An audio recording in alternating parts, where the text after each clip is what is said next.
Hello everyone! So for today's video ay ituturo ko po sa inyo kung paano ma-access ang ating national ID sa online.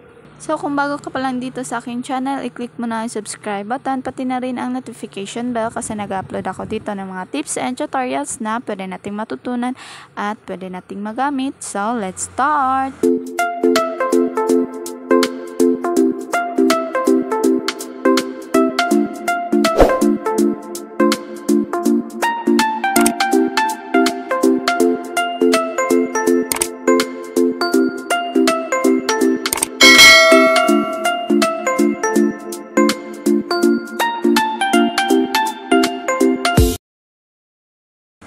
So, ang una po natin gagawin ay pumunta lang po tayo sa ating Google Chrome or browser. At dito sa browser, i-type lang po or i-search lang po natin ang national-id.gov.ph.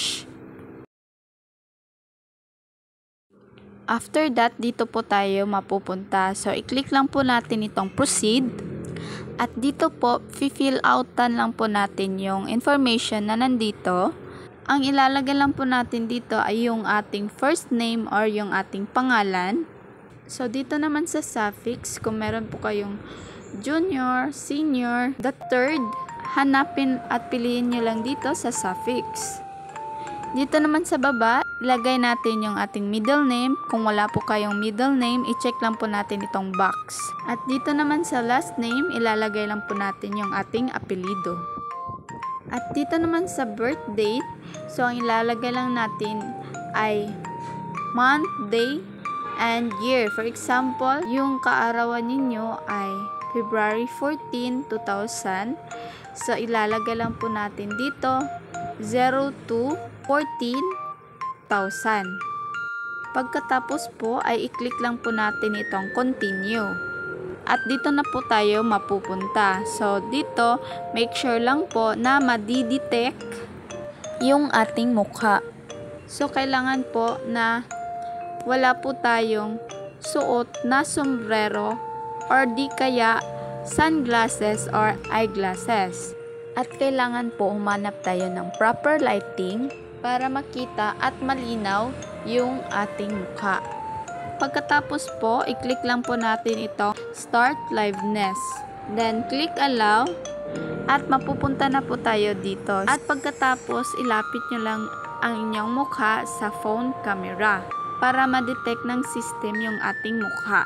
After that, ito na po yung lalabas. Verifying. So, hintayin lang po natin na ma-verify yung ating mukha. At nakalagay dito, congratulations! You have been successfully verified. You can now view your national ID. At i-click lang natin itong view national ID.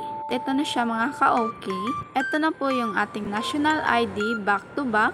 I-click nyo lang para makita ninyo ang likod ng inyong national ID. So, pwede na po natin itong i-screenshot since wala pa po itong access para ma-download ang ating national ID.